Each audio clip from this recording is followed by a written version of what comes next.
Om Gam Ganapate Namaha. Kaliyuga Kalpataru, Fourth Delight. Sri Vyasa Yati Sarvabhouma. Chapter 47. Protecting the Dignity of the Empire. Courageous, valiant, composed, courteous, compassionate, humble, generous, and endowed with noble qualities, Krishnadevaraya was also a supreme devotee of Bhagavata tradition. He attributed all his accomplishments to Sri Vyasa Yati Sarvabhouma, considering him his family deity and worshipping him with deep devotion at all times.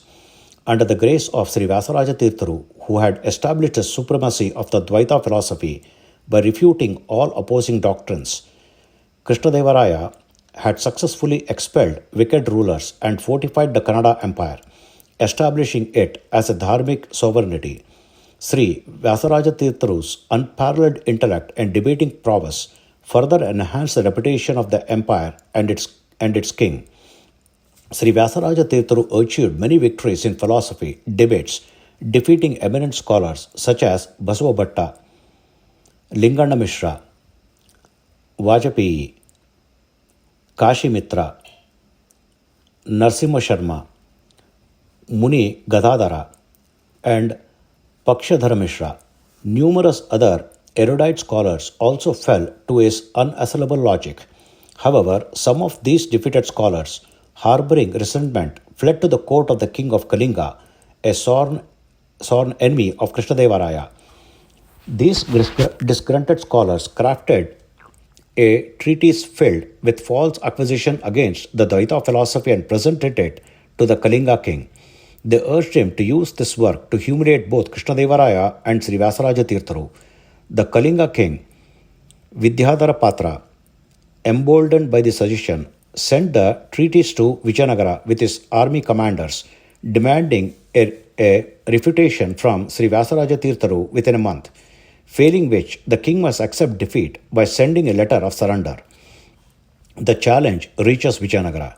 The Kalinga commander presented the treatise to Krishnadevaraya, delivering the Kalinga king's message.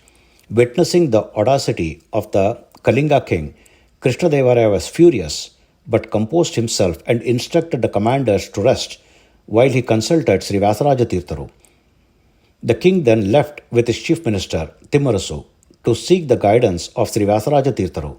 Sri Vyasaraja Tirtharu was engrossed in teaching a large assembly of disciples, including ascetics, scholars, and Brahmins, expounding the extoric truth of the Upanishads.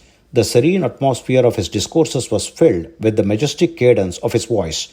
The king's appeal to Sri Vyasaraja Tirtharu. The king, after paying his respects, explained the reason for his visit. He expressed his anguish over the insult and sought Sri Vyasaraja Tirtharu's assistance to refute the treatise and protect the dignity of the empire. Handing over the treatise, Krishnadevaraya requested Sri Vyasaraja Tirtharu to craft a rebuttal that would nullify the malicious arguments and restore the empire's honor. Sri Vyasaraja Tirtharu smilingly, serenely assured the king of his support. He briefly examined the treatise, identified his fallacies, and within moments composed a comprehensive and irrefutable rebuttal. Handing the manuscript to the king, he remarked, "Your Majesty, neither you nor your empire shall suffer dishonor. This response will extinguish all falsehood and further illuminate your glory." The king, deeply moved, expressed his gratitude, stating, "Gurudeva, you have blessed me and my empire.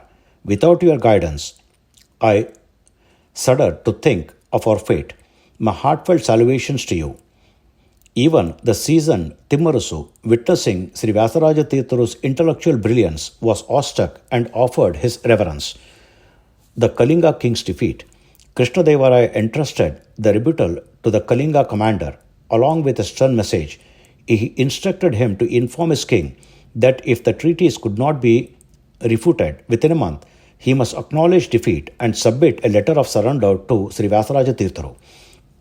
Realizing their mistake, the Kalinga king and his advisors considered defeat. They sent a letter of apology to Sri Vyasaraja Tirtharu along with gifts, acknowledging his unparalleled scholarship and Krishnadevaraya's magnanimity. Thus, the dignity of the Kannada Empire and its emperors was safeguarded, and the fame of Sri Vyasaraja Tirtharu's intellect and Krishnadevaraya's rule spread far and wide. Hari Om. Om Sri Krishnarpanamastu.